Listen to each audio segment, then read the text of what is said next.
मेरा नाम कुणाल है। मैं गरीब फैमिली से बिलोंग करता था। मैं नहीं जानता था कि मेरी आने वाली ज़िंदगी मेरे लिए इतनी बड़ी परेशानियां लेकर आ जाएगी। पहले ही मैं गरीबी से लड़ रहा था। जैसे जैसे वक्त गुजरता गया मेरी ज़िंदगी में परेशानियां बढ़ती चली गईं। मेरे सर पर 5 बहनों का साथ था। मैं अपनी सारी बहनों में सबसे छोटा था। मेरी उम्र 23 साल थी, जबकि मेरी सबसे बड़ी बहनों की उम्र काफ़ी हो चुकी थी और उनकी शादियां नहीं हो पा रही थी।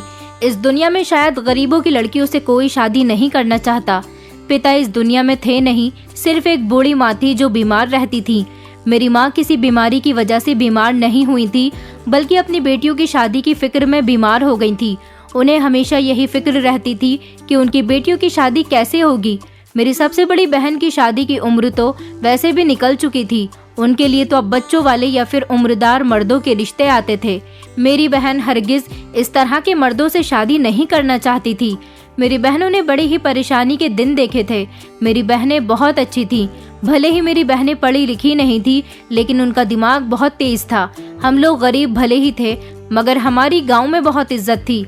गांव के लोग मुझे मेरे पिता के नाम से जानते थे, क्योंकि मेरे पिता गांव के लोगों की भलाई के लिए हमेशा लड़ जाते थे। लेकिन जब से उनका देहांत हुआ था, हमारे घर में एक अजीब सा माहौल छा गया था। जब तक पिताजी जिंदा थे तो हमारी परवरिश करते रहे, हमें कभी किसी चीज़ की परेशानी नहीं होने दी। लेकिन जब से वो मरे थे, घर का पूरा बोझ मेरे कंधों पर आ गया था। लोग कहते थे कि पिता के बाद तुम्हें ही अपनी माँ और बहनों का ख्याल रखना है, लेकिन गरीब इंसान के लिए ये सब कुछ सुनना बहुत आसान और करना उतना ही मुश्किल होता है। मैं पढ़ा लिखा तो नहीं था, बस थोड़ा बहुत कामकाज करना जानता था। मेरे पिता ने कम उम्र में ही मुझे गाड़ियों की वर्कशॉप पर डाल दिया था, जहाँ पर मैं काम सीखा करता था। बस यही काम था जो मुझसे आता था और मैं अभी भी वर्कशॉप पर नौकरी कर रहा था।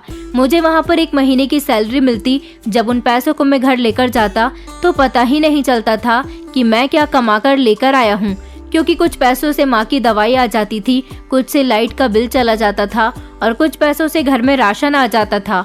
हम में से कोई भी अपने शौक पूरे नहीं कर पाता था। बस इतना था कि 2 वक्त की रोटी सुकून से मिल रही थी। जिंदगी इसी तरह से गुजर रही थी। माँ हमेशा फिक्रमंद रहती थी कि बहनों की शादियाँ कैसे होंगी। मैं अपनी बहनों के लिए रिश्ते तलाश कर करके थक गया था, क्योंकि कुछ लोगों को मेरी बहनें पसंद नहीं आती थी, क्योंकि मेरी बहनें मामूली सी शक्ल की थी और कुछ ऐसे लड़कों के रिश्ते मेरी बहनों के लिए आते थे जिनको मेरी बहनें पसंद नहीं कर पाती थी।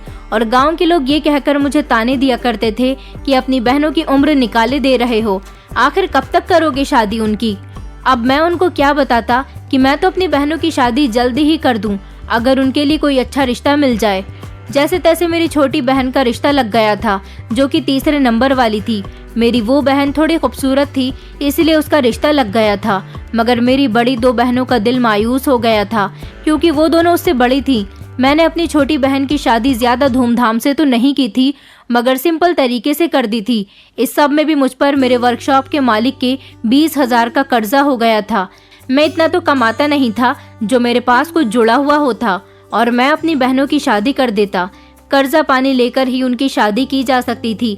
फिलहाल एक बहन तो जैसे तैसे अपनी ससुराल की हो गई थी। 6 महीने गुजर गए थे। वर्कशॉप के मालिक ने मुझसे अपने पैसे मांगने शुरू कर दिए थे। मैं बहुत परेशान हो गया था कि मैं उन्हें पैसे कहां से लाकर दूं। पैसे लेते समय ये बात तय हुई थी कि मैं अपने महीने की सैलरी में से उनको थोड़े थोड़े पैसे कटवा दिया करूंगा। लेकिन इन दिनों घर के हालात इतने तंग चल रहे थे कि मैं मालिक से कह दिया करता था कि मैं आपको पैसे बाद में दे दूंगा। बात करते करते काफी महीने गुजर गए तो मालिक मुझसे तंग आ गए और उन्होंने एक साथ सारे पैसों के लिए मुझसे कह दिया। मेरी कुछ समझ नहीं आ रहा था कि मैं क्या करूं। हर रोज मालिक मुझे अपनी वर्कशॉप पर बहुत जलील करता था। मैंने अपनी मम्मी से कहा कि मम्मी, मैं अपनी 2-3 महीने तक पूरी सैलरी मालिक को ही दे दिया करूंगा, घर में आपको कोई पैसा नहीं दे पाऊंगा। मालिक मुझे सब लोगों के सामने बहुत जलील करता है, आखिर मैं उसे पैसे कहां से ला कर दूं। एक यही रास्ता है मेरे पास और इसके अलावा मैं कुछ नहीं कर सकता। मेरी बात सुनकर मम्मी कहने लगी कि बेटा, अगर तुम ऐसा करोगे तो हम लोग खाएंगे कहाँ से, और तुम जानते हो कि तुम्हारी जवान बहनों का साथ है। अगर इस बीच उनका कोई रिश्ता आ गया तो फिर हम मेहमानों की देखभाल कैसे करेंगे, कैसे होगा सब कुछ। 2-3 महीने में तो हम लोग भूखे पेट मर जाएंगे। मेरी मम्मी की बात भी एक तरह से बिल्कुल सही थी, लेकिन अब मैं क्या कर सकता था। मेरी कुछ समझ नहीं आ रहा था। अभी मैं इस परेशानी से लड़ रहा था कि मेरी सबसे छोटी वाली बहन रात के अंधेरे में घर से कहीं भाग गई। हमने उसको बहुत तलाश किया मगर वो कहीं नहीं मिली। फिर मेरी एक बहन ने बताया कि वो किसी लड़के के साथ भाग गई है। उसकी बात सुनकर तो जैसे मेरे पैरों तले से जमीन निकल गई थी। मैं अपनी बहनों पर बहुत विश्वास करता था। मैंने अपनी बहन से कहा कि तुम ये कैसी बातें कर रही हो, हमारी छोटी घर से नहीं भाग सकती। मेरी बहन कहने लगी, भैया वो घर से भाग चुकी है। दरअसल वो एक लड़के से बात करती थी। उस लड़के ने उसे चोरी चुपके मोबाइल दिया हुआ था। उस लड़के के घर वाले उसकी शादी कहीं और करवा रहे थे। छोटी अभी आपसे अपनी शादी की बात नहीं कर सकती थी क्योंकि आप पहले ही काफी परेशान हो। यही वजह है कि वो उसके साथ भाग गई और अब तक तो उसने उससे शादी भी कर ली होगी। मुझे अपनी बहन पर गुस्सा आया और मैंने उसके मुंह पर एक जोरदार थप्पड़ मार दिया। मैंने कहा, ये बात तुम मुझे अब बता रही हो, ये बात अगर तुम मुझे पहले बता देती तो शायद हम इस चीज का कोई हल निकाल लेते। मेरी बहन रोने लगी थी। बहनें बहनों का जब साथ देती हैं तो वो ये बात भूल जाती हैं कि वो अपने बाप भाई की इज्जत के लिए कितनी मुश्किल खड़ी कर देती हैं। मैं ऐसा तो नहीं होने देता कि अपनी बहन की मोहब्बत उससे दूर कर देता। मैं खुद उस लड़के के घर वालों से बात करता, लेकिन मेरी बहन मुझे कुछ बताती तो सही। वो घर से भागकर हमारी इज्जत खराब कर गई थी। हम किसी को मुंह दिखाने लायक नहीं रहे थे। सारे गांव में मेरी थू-थू हो रही थी। एक तो मैं पहले से ही बहुत परेशान था और अब मेरी बहन ने मेरे मुंह पर ये कालिक भी मल दी थी। मेरी कुछ समझ नहीं आ रहा था कि मैं क्या करूं। मेरा मालिक मुझे बार बार पैसों के लिए तंग कर रहा था। मैंने अपनी मम्मी से कहा कि मम्मी, इन्हीं बहनों की वजह से मैं कर्ज में हुआ हूँ और इन्हीं की करतूत की वजह से ही आज हमारी इतनी बेइज्जती हो रही है। मैं तो कहता हूँ कि मैं अपने मालिक को पैसे दे देता हूँ ताकि मेरी उनसे जान छूट जाए, क्योंकि मैं अब बहुत तंग आ चुका हूँ उनकी रोज रोज की बेइज्जती से। अब तो गांव वाले भी मुझे सही नजर से नहीं देखते। जिस दिन से छोटी हमारी इज्जत खराब करके भागी है, उस दिन से मेरे दिन और रात बड़ी मुश्किल से गुजर रहे थे। मेरी माँ और बहनें मेरी बहन के चले जाने से बहुत रो रही थी। एक मेरी सबसे बड़ी बहन थी जिसने कभी अपनी उम्र निकलने के बाद भी कोई गलत कदम उठाने की जुर्रत नहीं की थी। घर के हालात दिन ब दिन अब बिगड़ते जा रहे थे। मैं चाहता था कि वर्कशॉप से नौकरी करना छोड़ दूं, क्योंकि वहाँ पर भी मेरे मालिक बहुत बेइज्जती कर चुका था। मैं वहाँ सर उठाकर काम नहीं करता था, मगर और क्या काम करता, मुझे तो कहीं काम भी नहीं मिल रहा था। फिर मेरे एक दोस्त ने मुझे एक काम के बारे में बताया। ये काम भले ही मेरे लिए सही नहीं था, मगर वर्कशॉप पर मेरी जितनी बेइज्जती हो चुकी थी उससे ये काम कई गुना ज्यादा अच्छा था। मेरे एक दोस्त ने मुझे बताया कि एक बहुत बड़ा बिजनेसमैन आदमी है, वो मुझे अपने घर में एक नौकर की जगह पर रख सकता है, क्योंकि इससे पहले मेरा दोस्त वहाँ पर काम करता था और उसे सैलरी भी अच्छी मिलती थी। अब उसने वहाँ काम करना छोड़ दिया था। वो मुझसे कह रहा था कि अगर तुम मेरी जगह जाना चाहते हो तो जा सकते हो, क्योंकि मेरे दोस्त को उससे भी अच्छी जगह कहीं नौकरी मिल गई थी। मैंने सोच लिया था कि मैं वहाँ पर नौकरी की बात करने के लिए जरूर जाऊंगा, इसीलिए मैंने अपने दोस्त से एड्रेस ले लिया था और मैं वहाँ उस बंगले में गया तो वहाँ का मालिक बैठा हुआ अखबार पढ़ रहा था। मैंने उसे नौकरी के लिए कहा तो उसने मुझे नौकरी पर रख लिया था, क्योंकि मेरे दोस्त ने भी पहले ही मेरे बारे में उससे बात कर ली थी। इस तरह वहाँ नौकरी लगने में मेरी आसानी हो गई थी। लेकिन मैंने मालिक से पहले 20,000 उधार मांगे थे, जो कि मैंने अपने वर्कशॉप वाले मालिक से लिए थे। मुझे उसके पैसे उसे वापस करने थे। मैंने सोचा था कि मैं इससे एडवांस की डिमांड करता हूँ, मगर उन्होंने मुझे 20,000 रुपए दे दिए थे और कहा था कि यहाँ तुम्हें काम पर लगातार आना होगा, और अगर मेरे पैसे लेकर कहीं भाग गए तो मैं तुम्हें तुम्हारे घर से उठा लूंगा। तुम नहीं जानते कि मेरी पहुँच कितनी दूर तक है। मैंने मालिक को भरोसा दिलाया था कि मैं उनके पैसे लेकर कहीं नहीं भागूंगा। इस घर में वैसे तो काफी सारे नौकर थे।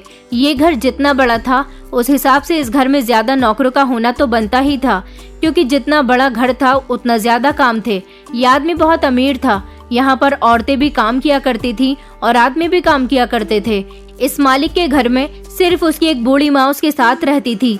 बाकी सारे नौकर थे जिनको रहने के लिए अलग से क्वार्टर्स दिए गए थे, लेकिन मैं वहाँ पर नहीं रहना चाहता था, क्योंकि मेरा तो अपना घर था। मैं सिर्फ काम करने ही वहाँ पर जाता था।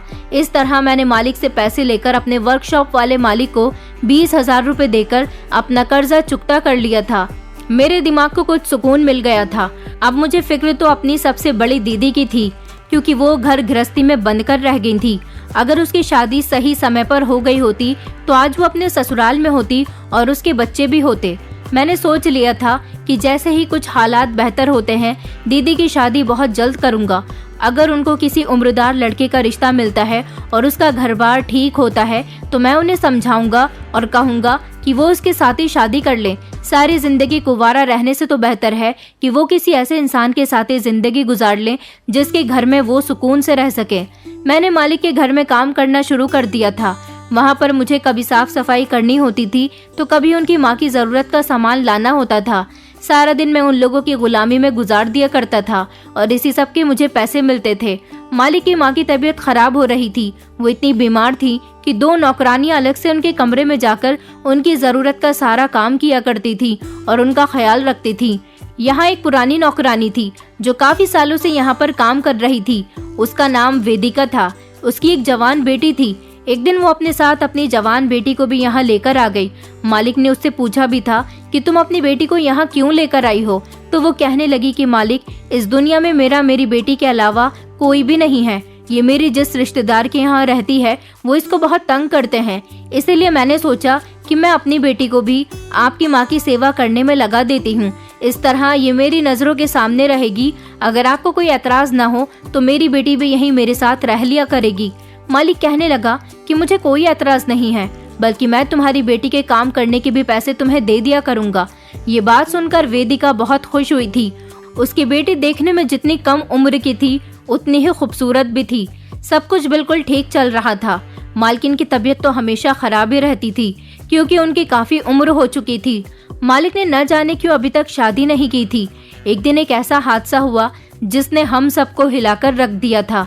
वेदिका छत की सीढ़ियों की सफाई लगा रही थी जब अचानक उसका पैर फिसल गया और वो गिरती हुई नीचे आई तो उसके सर में एक जोरदार चोट लगी और फिर उसको अस्पताल में भर्ती कराया गया था। उसकी बेटी रंजना बुरी तरह से रो रही थी। उसकी बेटी को समझाया गया कि तुम घबराओ नहीं, सब कुछ ठीक हो जाएगा। मगर फिर डॉक्टर ने एक ऐसी खबर सुनाई जिसको सुनकर हमारे पैरों तले से जमीन निकल गई थी। वेदिका के सर पर गहरी चोट लगने की वजह से वो इस दुनिया को छोड़कर जा चुकी थी, जिसकी वजह से वेदिका की बेटी बुरी तरह से रो रही थी। रंजना की उम्र अभी सिर्फ 18 साल थी। उसकी माँ का अंतिम संस्कार कर दिया गया था। वो बेचारी अब अपनी माँ की जगह यहाँ पर काम करती थी और रहती भी थी। मालिक ने उसको यहाँ रहने की और उसकी पूरी जिम्मेदारी ले ली थी। उसका पिता तो इस दुनिया में नहीं था और बाकी कोई ऐसा रिश्तेदार भी वेदिका की मौत पर यहाँ नहीं आया था जो रंजना का ख्याल रख सके, इसलिए मालिक को ही उसका ख्याल रखना था। आखिरकार वेदिका यहाँ की पुरानी नौकरानी थी और रंजना उसकी इकलौती बेटी थी। उसने काफी लंबे समय से इन लोगों की सेवा की थी। रंजना वक्त के साथ साथ अपनी माँ को भूल चुकी थी और इस घर में उसकी जगह काम कर रही थी। मुझे यहाँ नौकरी करते हुए काफी समय हो गया था और फिर मेरे पैसे भी बढ़ गए थे। जो भी काम मुझे यहाँ पर मिलता था मैं कर लिया करता था। जिंदगी सुकून से गुजर रही थी। एक दिन मेरी सबसे बड़ी दीदी का रिश्ता आया। वो आदमी मेरी दीदी से उम्र में बहुत बड़ा था, लेकिन उसका अपना घर था। छोटी सी एक किराने की दुकान थी। मामूली सा कमा लिया करता था। उसके आगे पीछे कोई भी नहीं था। मुझे यकीन था कि मेरी दीदी वहाँ पर खुश रहेंगी, इसलिए मैंने अपनी दीदी की शादी वहाँ पर कर दी थी। मेरी दीदी की शादी में जो पैसा खर्च हुआ था वो मालिक ने लगाया था। मालिक मुझ पर इतने एहसान इसीलिए कर रहे थे क्योंकि मैं 2 नौकरों का काम अकेला ही किया करता था। आखिरकार भाग दौड़ के भी बहुत सारे काम होते हैं जो सारे मालिक ने मुझे सौंप दिए थे। मालिक मुझे अपना वफादार नौकर समझने लगे थे और सारा दिन ज्यादातर मैं उनके साथ ही रहता था। मेरी मम्मी चाहती थी कि मैं अब अपनी शादी कर लूं, मगर मैं अपनी शादी अभी कैसे कर सकता था। अभी मेरे ऊपर 2 बहनों का और बोझ था जो कि मुझसे उम्र में बड़ी थी। मुझे उन दोनों की भी शादी करनी थी। उसके बाद ही मैं अपनी शादी के बारे में सोचता। मैंने अपनी मम्मी को साफ मना कर दिया था कि मैं अभी शादी नहीं करना चाहता। जिस तरह से बाकी बहनों की शादी हो गई है, इस तरह से इन दोनों की भी शादी कर दूंगा तो ये दोनों अपने अपने घरों की हो जाएंगी। उसके बाद ही मैं सुकून से अपनी शादी करूंगा। मेरी मम्मी कहने लगी कि बेटा, तुम कितनी मेहनत करते हो, थोड़ा अपना भी ध्यान रखा करो। मैं उन्हें क्या बताता कि मैं अपना ध्यान रखने लगा तो फिर घर का गुजारा कैसे होगा। वो तो माँ थी और माँ को तो हमेशा अपने बच्चों की फिक्र लगी रहती है। मालिक जब ऑफिस जाते थे तो वो मुझे अपने साथ लेकर नहीं जाते थे, वरना वो हर काम में मुझे सबसे आगे रखते थे। मैं उनके पीछे उनके घर में रहता था। एक दिन मालिक ने मुझसे कहा कि कुणाल, आज रात तुम मेरे घर पर रुक जाओ क्योंकि मेरे घर में कुछ मेहमान आने वाले हैं। मुझे उनकी खातिर करने में तुम्हारी जरूरत पड़ सकती है। मैंने कहा कि जी मालिक, मैं रुक जाऊंगा। मैंने अपनी मम्मी से भी फ़ोन करके कह दिया था कि मालिक के कुछ मेहमान आ रहे हैं, जिस वजह से आज रात मैं घर नहीं आ पाऊंगा। मेरी मम्मी ने मुझसे सिर्फ इतना ही कहा था कि बेटा तुम अपना ख्याल रखना, आज मेरा दिल बहुत घबरा रहा है। मैंने अपनी मम्मी से कहा कि आप परेशान मत होइए, आपको ऐसा लग रहा है क्योंकि आज से पहले मैंने कभी कहीं अपने घर के अलावा रात नहीं गुजारी। आप फिक्र मत करो, मैं सुबह जल्दी घर आ जाऊंगा। आपको सिर्फ अपनी तबीयत खराब की वजह से ऐसा लग रहा है, बाकी कोई घबराने वाली बात नहीं है। लेकिन मुझे नहीं पता था कि मेरी मम्मी का दिल क्यों घबरा रहा है। लेकिन मैं आपको इतना जरूर बता सकता हूँ कि वो रात मेरी जिंदगी की सबसे खतरनाक रात साबित हुई थी। मैं नहीं जानता था कि मेरे साथ कुछ ऐसा भी हो सकता है, इतना खतरनाक कि मैं अपनी उस रात को लेकर सारी जिंदगी रोता रहूंगा। उस दिन मालिक ने मुझे शाम के टाइम पर अपने दोस्तों को एयरपोर्ट से लेने के लिए भेजा था। यहाँ रहते हुए मुझे गाड़ी चलानी तो आ ही गई थी, इसलिए मैं मालिक के दोस्तों को लेने के लिए चला गया था। मालिक के 3 दोस्त थे जिनको मुझे एयरपोर्ट से अटेंड करना था। मालिक ने घर में काफी अच्छा खाना भी बनवाया था। मैं नहीं जानता था कि मालिक के दोस्त यहाँ क्यों आ रहे हैं, वो उनके कौन से दोस्त हैं। मुझसे जितना कहा गया मैं उतना ही कर रहा था। हाँ, मगर मैंने उनको गाड़ी में इतनी बात करते हुए जरूर सुना था कि आज तो मजा ही आने वाला है। हमें नहीं पता था कि उसने अपने घर में इतना अच्छा शिकार छुपाकर रखा हुआ है। अगर वो हमें इस बारे में पहले बताता तो हम पहले आ जाते। ना जाने मालिक के दोस्त ऐसी बातें क्यों कर रहे थे, मेरी तो कुछ समझ ही नहीं आई थी। मैं उन लोगों को घर ले आया था। मालिक उनको देखकर बहुत खुश हुए थे और फिर सबने मिलकर एक साथ खाना खाया। मालिक ने मुझसे कहा कि फ्री होने के बाद तुम स्टोर रूम वाले कमरे में सो जाना। मैं नौकरानी से कहकर तुम्हारा स्टोर रूम में सोने का इंतजाम करवा देता हूँ। बस आज रात की बात है, सुबह होते ही तुम अपने घर चले जाना और चाहो तो कल सारा दिन तुम छुट्टी कर सकते हो। मालिक की बात सुनकर मैं बेफिक्र हो गया था। आधी रात तक मालिक के दोस्तों ने खूब पार्टी की थी और उनकी वजह से मुझे उनके साथ लगा रहना पड़ा था। सारी रात उन लोगों ने शराब पी थी। वो बड़े लोग थे, शराब पीना तो उनके लिए काम सी बात थी। जब वो लोग अपनी पार्टी करने के बाद फ्री हो गए तो मालिक ने कहा कि अब तुम जाओ। मैं स्टोर रूम में आ गया था और वहां आने के बाद मैं अपने बिस्तर पर लेटा ही था कि मेरी आंख लग गई थी। लेकिन मेरी आंख एक अजीब से शोर पर खुली थी। मुझे किसी लड़की के चीखने की जोर जोर से आवाज आ रही थी। मैं घबराकर उठ गया था। मेरी समझ नहीं आ रहा था कि आखिर ये कौन लड़की है जो इतना चिल्ला रही है। मैं घबराते हुए कमरे से बाहर गया और जैसे ही मैं मालिक के कमरे की तरफ गया तो ये देखकर मेरे पैरों तले से जमीन निकल गई थी कि मालिक और उसके दोस्त रंजना के साथ अपनी हवस पूरी कर रहे थे। वो बेचारी चीख रही थी, चिल्ला रही थी, मगर उन लोगों को उस पर तरस नहीं आ रहा था। वो कम उम्र की थी, उसके साथ ये सब कुछ उन लोगों को नहीं करना चाहिए था, लेकिन फिर भी उन चारों लोगों ने उसके साथ ये सब कुछ किया, जिसकी वजह से वो ये सब बर्दाश्त नहीं कर पाई और बेहोश हो गई। मैं यह सब अपनी आंखों के सामने होता हुआ देखकर हैरान रह गया था। मैं इस मासूम बच्ची को बचाना चाहता था, इसलिए मैं जल्दी से भागकर बाकी सारे नौकरों को बुलाने के लिए गया तो ये देखकर मैं दंग रह गया कि घर में मेरे अलावा कोई भी नौकर नहीं था। मालिक की एक बूढ़ी माँ थी जो कि दवाई लेकर इतनी गहरी नींद में सो रही थी कि उसे इस सब शोर की आवाज नहीं आ रही थी। सिर्फ एक मैं ही था जो अपनी आंखों से ये सब कुछ होता हुआ देख रहा था। अब मुझे ही कुछ करना था। मालिक इतना बड़ा आदमी था कि मैं उसके खिलाफ भी नहीं जा सकता था, लेकिन मुझे रंजना को बचाना था। वो बेचारी बहुत बुरी हालत में थी। उसको देखकर ऐसा लग रहा था जैसे उसकी जान निकल चुकी है। मैं उसको बचाने के लिए मालिक के कमरे के अंदर गया और मैंने चिल्लाते हुए कहा कि आप लोगों को रहम नहीं आता इस मासूम बच्ची के साथ ये सब कुछ करते हुए। मालिक और उसके दोस्त पूरी तरह से नशे में थे, जबकि रंजना बुरी हालत में जमीन पर पड़ी हुई थी। उसकी हालत मुझसे देखी नहीं जा रही थी। मालिक कहने लगा कि खामोश हो जा, मैंने तुझे बकवास करने के लिए नहीं रोका। मैंने तो तुझे कमरे में सोने के लिए भेज दिया था, तो तू यहाँ पर क्या कर रहा है? चल जा यहाँ से, और अगर इस बारे में किसी को बताया तो तुझे जान से मार दूंगा। मैंने मालिक से कहा कि नहीं, मैं कहीं नहीं जाऊंगा। मैं तुम लोगों की हरकत सबको बता दूंगा। ये देखो तुम लोगों ने इसका क्या हाल कर दिया। ये बेचारी गरीब है, मासूम है। तुम लोगों को इसके साथ ऐसा नहीं करना चाहिए था। मैंने मालिक की तरफ देखते हुए कहा कि मालिक, आप तो एक समझदार इंसान हो, गरीबों की मदद करते हो। मैं नहीं जानता था कि आपकी नीयत इतनी खराब है। आज आपने रंजना के साथ ये क्या कर दिया? मालिक कहने लगा, मैं अमीर और एक समझदार इंसान हूँ तो क्या हुआ, मेरा भी अपना शौक है। मैं भी अपने दोस्तों के साथ ऐसे शौक पूरे करने का हक रखता हूँ। तू कौन होता है मुझे रोकने वाला? चल जा यहाँ से, हमें अपना काम करने दे। अगर तूने हमें रोकने की कोशिश की तो तेरा बहुत बुरा हाल होगा। मैंने मालिक से कहा कि ये बेचारी बुरी तरह से घायल हो चुकी है, क्या अभी भी आपको इसके साथ कुछ गलत करना है? मैंने कहा, मालिक आपने इसके साथ अच्छा नहीं किया, ये बेचारी मर जाएगी, इसे छोड़ दो, इसे जाने दो। लेकिन वो लोग रंजना के लिए मुझसे झगड़ रहे थे। वो इतने नशे की हालत में थे कि उन लोगों से ढंग से चला भी नहीं जा रहा था, लेकिन वो रंजना के साथ अपनी हवस को अभी और ज्यादा पूरा करना चाहते थे। वो बेचारी तो अपनी तरफ से बोलने काबिल भी नहीं रही थी, क्योंकि ये लोग न जाने उसके साथ ये सब कुछ कब से कर रहे थे, क्योंकि मैं तो काफी समय से गहरी नींद में सो रहा था। जब रंजना की चीख तेज हुई थी तब मेरी आंख खुली थी। आज इन लोगों ने पूरी प्लानिंग बनाई हुई थी रंजना के साथ ये सब कुछ करने की, तभी तो इन्होंने सिर्फ और सिर्फ मुझे अपने घर में रोका था और बाकी सारे नौकरों को घर से भेज दिया था। मालिक को उम्मीद नहीं थी कि मैं रंजना को बचाने की कोशिश करूंगा। मैंने जबरदस्ती रंजना को गोद में उठाया और वहां से भागने लगा। तभी पीछे से किसी ने मेरे सर पर वार किया था और मैं बेहोश हो गया। बेहोश होने के बाद तो मुझे पता ही नहीं चला। सुबह जब मेरी आंख खुली तो मैंने देखा कि घर में बहुत ज्यादा भीड़ लगी हुई है। मालिक और उनके दोस्त भी वहां पर मौजूद थे और पुलिस मेरे होश में आने का इंतजार कर रही थी।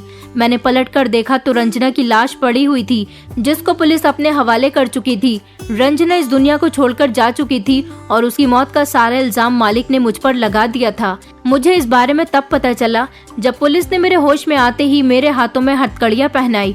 मेरी समझ नहीं आ रहा था कि मैं किस तरह से सबको यकीन दिलाऊं कि मैंने रंजना को नहीं मारा, मैंने उसकी इज्जत के साथ कुछ गलत नहीं किया, बल्कि ये सब कुछ तो मालिक और उसके दोस्तों ने किया है। मालिक ने सारा इल्जाम मुझ पर लगा दिया कि मैंने कल रात यहाँ रुककर रंजना की इज्जत खराब कर दी, मगर ऐसा कुछ भी नहीं था। मालिक एक अमीर इंसान था। मालिक अपने पैसे की ताकत से मुझे आराम से पुलिस के हवाले कर सकता था और उसने ऐसा ही किया था। मैं हाथ जोड़कर मालिक से कह रहा था कि मालिक मेरे साथ ऐसा मत करो, आप मेरे साथ बहुत गलत कर रहे हो, भगवान आपको इसका सिला जरूर देगा। जो पाप आपने किया है आप वो पाप मेरे ऊपर डाल रहे हो। मालिक कहने लगा, अब तू जेल जा और जेल में बैठकर आराम कर। पुलिस ने मुझे अरेस्ट कर लिया था और फिर मुझे जेल लाया गया।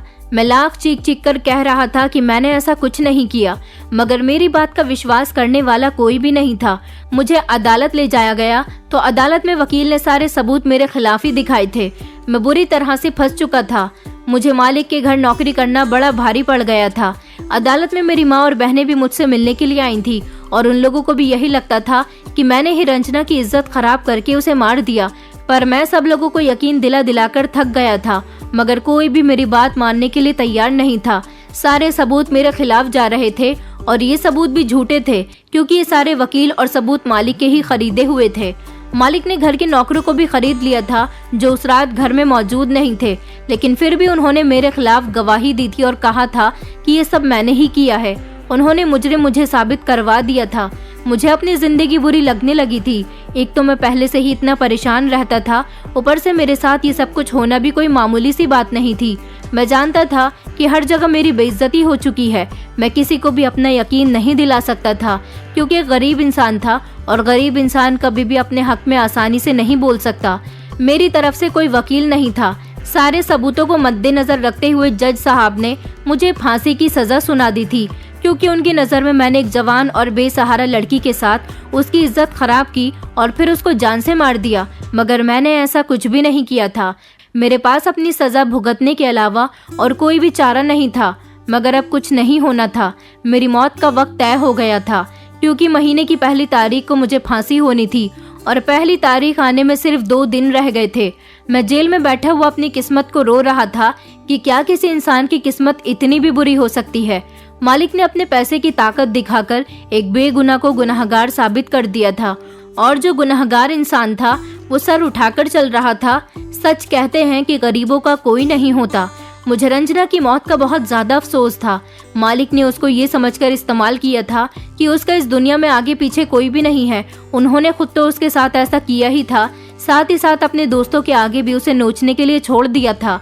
बेचारी दोनों माँ बेटी इस दुनिया से चली गई थी।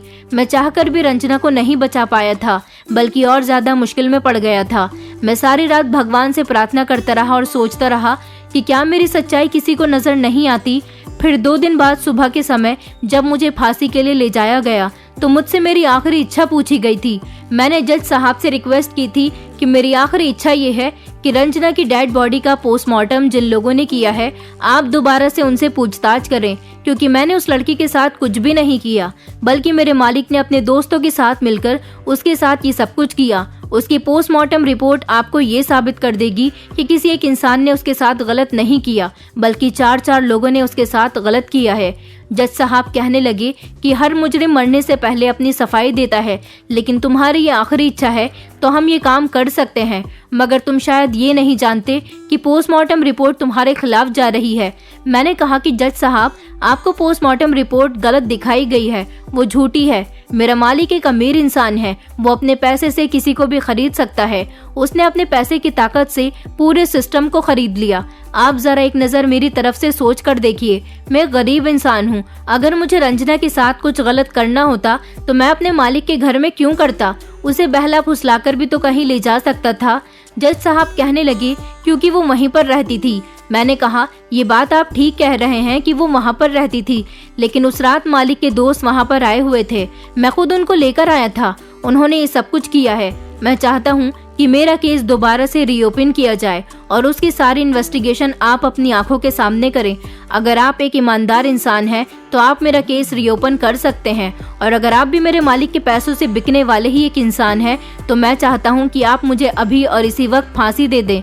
मेरी बात सुनकर जज साहब पहले तो काफी देर तक खामोश रहे और फिर कहने लगे कि अच्छा ठीक है, मैं तुम्हारा केस दोबारा से रीओपन करवाता हूँ और उसकी सारी इन्वेस्टिगेशन मैं अपनी आंखों के सामने करूंगा, मगर याद रखो कि अगर फिर से सारे सबूत तुम्हारे खिलाफ गए तो तुम्हारी फांसी रद्द नहीं होगी, बल्कि जल्द से जल्द ही दे दी जाएगी।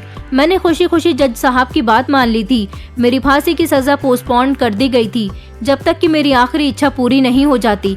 मेरी आखिरी इच्छा यही थी कि मेरे केस पर दोबारा से काम किया जाए, उसकी इन्वेस्टिगेशन की जाए। जज साहब ने अपने तरीके से इस केस की इन्वेस्टिगेशन पुलिस वालों के हवाले कर दी और फिर जो हकीकत दुनिया के सामने खुलकर आई उसने दुनिया वालों के होश उड़ा दिए थे, क्योंकि मैंने जो कहा था वो सब कुछ सही था। रंजना के गुनहगार मेरे मालिक और उसके दोस्त थे। उन्होंने ही ये सब कुछ उसके साथ नशे की हालत में किया था और अपने पाप को छुपाने के लिए उन्होंने पैसे देकर सारे ही लोगों को मुंह बंद करवा दिया था।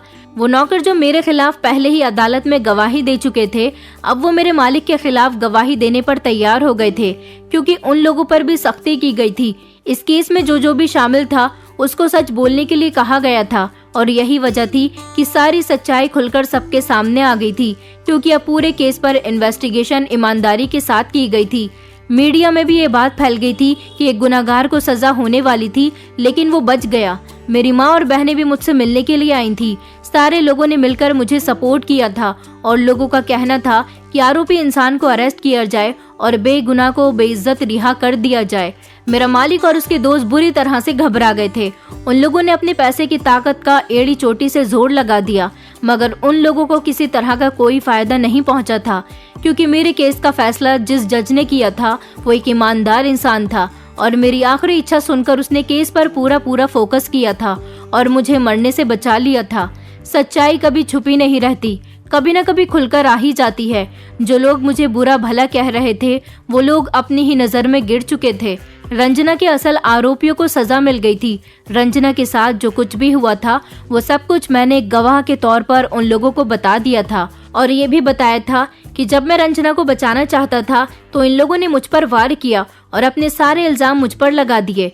जज साहब इस बात पर बहुत शर्मिंदा थे कि वो एक गलत फैसला करने जा रहे थे। एक बेगुनाह इंसान को सजा दिलवाने जा रहे थे, एक ऐसी सजा जिससे मैं अपनी जिंदगी की बाजी हार सकता था, एक ऐसे जुर्म की वजह से जो मैंने किया ही नहीं था। सिर्फ मुझ पर इल्जाम लगाया गया था और इल्जाम की बेस पर मुझे पूरे 15 दिन जेल में रखा गया। मुझे मारा तोड़ा भी गया था। पुलिस वालों ने जेल में रखकर मेरे साथ बहुत बुरा सलूक किया था। वो चाहते थे कि मैं किसी भी हाल में अपना गुनाह कबूल कर लूं, लेकिन मैं ऐसा नहीं कर सकता था।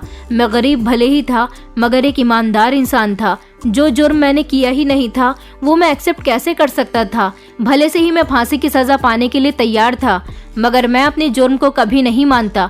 मुझे खुशी हुई कि जज साहब ने मेरी आखिरी इच्छा पूरी की और असली आरोपी सारी दुनिया के सामने आ गए। मुझे रिहा कर दिया गया था, उन सबको सजा हो गई थी।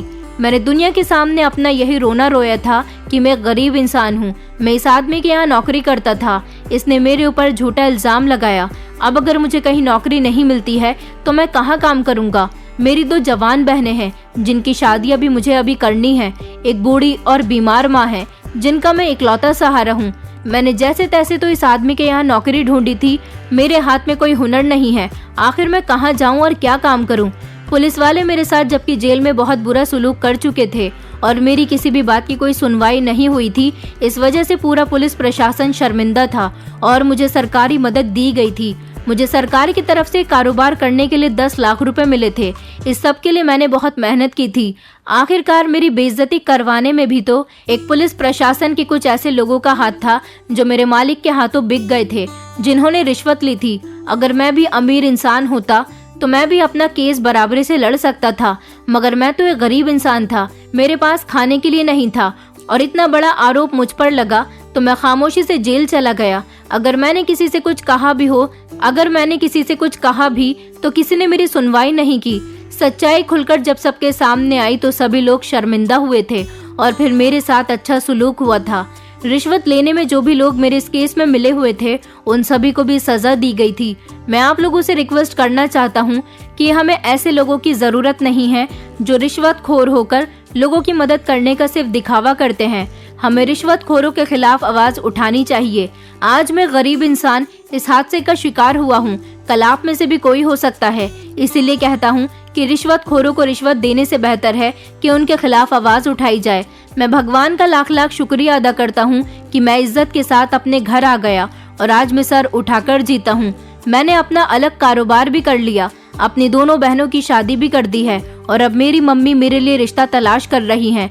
जो लोग मेरी बेइज्जती किया करते थे आज वो लोग मुझसे इज्जत के साथ मिलते हैं। मेरी जिंदगी बदल गई है। मुश्किल से ही सही मगर जिंदगी आसान होने में बहुत समय लगा। दोस्तों, उम्मीद करती हूँ आपको हमारी कहानी पसंद आई होगी। कहानी पसंद आई है तो वीडियो को लाइक करें, चैनल पर नए हैं तो चैनल को सब्सक्राइब करें और हाँ, नोटिफिकेशन बेल को जरूर दबाएं ताकि अगली अपडेट सबसे पहले आपको मिले।